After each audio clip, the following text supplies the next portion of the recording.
Good morning. Today, we're taking a closer look at Europe, a continent admired for its history and culture, but now facing deep uncertainty. Beneath the surface, questions are mounting. Is Europe in crisis? Is its future at risk? From Paris to Warsaw, anxiety is growing about money, leadership, and identity. Economic struggles, political instability, and social tensions are converging.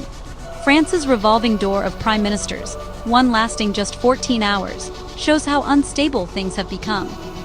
People worry about rising costs and whether their children will have the same opportunities. New political movements are gaining ground, reflecting frustration with the status quo. Is this a passing storm or the start of a fundamental transformation? Mario Draghi warns of an aging giant in decline. Let's break down the challenges facing Europe at this critical crossroads. Europe's share of the global economy is shrinking, from 20% in 2000 to just 14% today. This decline isn't just a statistic, it's a sign of a continent facing new realities in a rapidly changing world. Once a dominant force, Europe now finds itself grappling with challenges that threaten its traditional position on the global stage. This isn't just a number, it means less influence, fewer resources, and more anxiety about the future. For businesses and ordinary citizens alike, the sense of uncertainty is growing, as people wonder what the next decade will bring for their jobs, their families, and their communities. While Asia surges ahead, Europe's economy is stuck in slow motion. Cities across Asia are booming with innovation and investment, while many European cities struggle to keep up, facing slower growth and fewer opportunities for young people. The result? Less money for public services, tougher job markets, and growing tension over who gets what. Public frustration is rising as governments are forced to make difficult choices about spending, and social safety nets are stretched thin.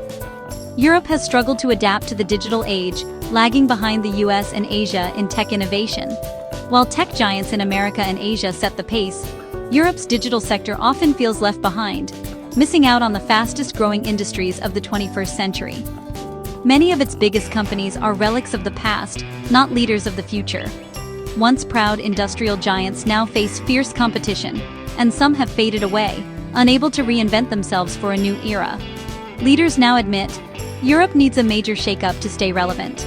There's growing recognition that bold reforms and fresh thinking are essential if the continent is to compete and thrive in the decades ahead. The continent risks becoming a museum of old glories, not a laboratory for new ideas. Europe's rich history is a source of pride, but without innovation, it could become a place that looks backward instead of forward. The challenge is clear. How can Europe grow its slice of the global pie again? Economists, policymakers, and citizens are all searching for answers, debating how to spark growth and restore confidence. The answer will shape everything from jobs to global power. The choices made now will determine whether Europe can reclaim its influence and secure a better future for the next generation. It's an urgent question for Europe's future, one that will define the continent's place in the world for years to come. Think of the world's most influential companies: Apple, Google, Amazon, all American. These tech titans have reshaped the way we live, work, and connect, setting the pace for global innovation. Their products and services are everywhere, touching billions of lives daily. Yet when we look to Europe, a different story emerges. Despite its deep pool of talent and rich history of invention, Europe hasn't built a single new company worth over $100 billion in the last 50 years. The continent's brightest minds often find themselves facing barriers that stifle ambition. The innovation gap is real. America's top companies are young and tech-driven. Europe's are old industrial giants. While Silicon Valley churns out disruptors, Europe's business landscape is dominated by firms founded decades, even centuries ago. Europe excels at preserving the past, but struggles to create the future. Its cities are filled with museums and monuments, reminders of past glory, but fewer signs of tomorrow's breakthroughs. The problem isn't a lack of ideas. Europe has top universities and entrepreneurs. Its students and researchers are among the world's best, and new startups are born every day, brimming with creativity and ambition. But private investment in research and development is just 1.2% of GDP, half that of the US. This lack of funding means many promising ideas never make it out of the lab, and startups struggle to scale. Many promising startups leave for better funding and bigger markets abroad. The lure of Silicon Valley or Asian tech hubs is hard to resist when resources at home are limited. This brain drain means jobs and wealth are exported, not created at home. Europe loses not just talent, but the chance to build the next global leader on its own soil. To close the gap, Europe needs a unified investment market, less red tape, and a culture that rewards risk. Encouraging entrepreneurship and making it easier to grow a business are essential steps. Without new global champions, Europe risks falling further behind. The world's economic and technological future is being written elsewhere. The innovation race is on, and Europe can't afford to lose. The next decade will decide whether Europe remains a spectator or becomes a contender. The future depends on bold changes now. Will Europe step up and reclaim its place as a leader in innovation? The answer will shape generations to come. Europe's political landscape is being upended. Once dominant parties are losing ground as new, often populist, movements surge. Since the 1990s, support for these parties has tripled, now nearing 30% of the vote. Frustration with traditional leaders is fueling this shift. People feel unheard on issues like immigration, the economy, and EU overreach. In Germany, the far-right AfD gained momentum after unpopular heating laws hit struggling families. More parties in parliament mean fragile coalitions and frequent government changes. France cycled through 4 prime ministers in a year. Instability makes it hard to tackle long-term problems or pass consistent policies. The result? A vicious cycle of public anger and political gridlock. Voters are demanding alternatives and radical change. While this is democracy in action, it brings uncertainty and polarization. Finding common ground is harder than ever. Europe's unity and its ability to act hangs in the balance. The stakes are high.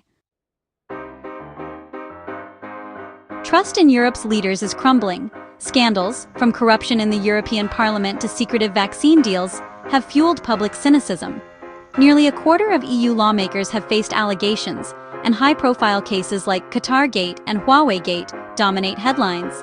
The European Commission's lack of transparency in billion-euro deals only deepens suspicion. People see one set of rules for elites, another for everyone else. When citizens are asked to sacrifice, leaders' questionable behavior is infuriating. Rebuilding trust is essential. Without it, democracy itself is at risk. Europe's legitimacy depends on restoring faith in its institutions. Europe's debt problem is a ticking time bomb, threatening to shake the very foundations of the continent's financial system. The warning signs are everywhere, but the clock keeps ticking, and the stakes have never been higher. The Eurozone's one-size-fits-all system means countries with wildly different economies share the same interest rate. This creates a dangerous imbalance, as stronger economies are forced to move in lockstep with weaker ones, even when their needs are completely different. France's total debt is over 350% of GDP. Germany's is closer to 200%. These numbers aren't just statistics. They represent a growing divide between Europe's economic heavyweights and those struggling to keep up. The European Central Bank faces a dilemma: raise rates to fight inflation and risk crisis in indebted countries, or keep rates low and fuel inflation elsewhere. Every decision carries risks that ripple across borders, affecting millions of lives. Germany, once the champion of fiscal discipline, abandoned its strict no-borrowing policy, launching a €1 trillion stimulus. This dramatic shift signals just how serious the crisis has become. Weaker economies like Spain and Italy now rely on government-backed loans, financial repression that distorts markets and leaves small businesses and families in a precarious position. Credit rating agencies are sounding alarms. France's rating was downgraded, making borrowing costlier and sending shockwaves through the financial sector. Interest rates on French bonds have soared, multiplying the pressure on government budgets and raising fears of contagion to other countries. This mounting debt burden threatens not just the euro's future, but the stability of Europe's entire financial system. The consequences could be felt far beyond the continent's borders. Managing this crisis is a critical test for Europe's leaders. The clock is ticking, and every moment counts as they search for solutions. Can Europe defuse the debt crisis before it explodes? Or will the cracks in the financial foundation widen beyond repair? The answer will shape not just the fate of the euro, but the future of an entire continent for generations to come. Europe's leaders are pushing bold new plans to regain control. The Savings and Investment Union aims to channel Europe's $10 trillion in household savings into green energy and tech. Auto-enrollment in pan-European pension schemes could direct retirement funds toward EU priorities. Supporters say it's smart, critics warn it limits personal choice and risks financial repression.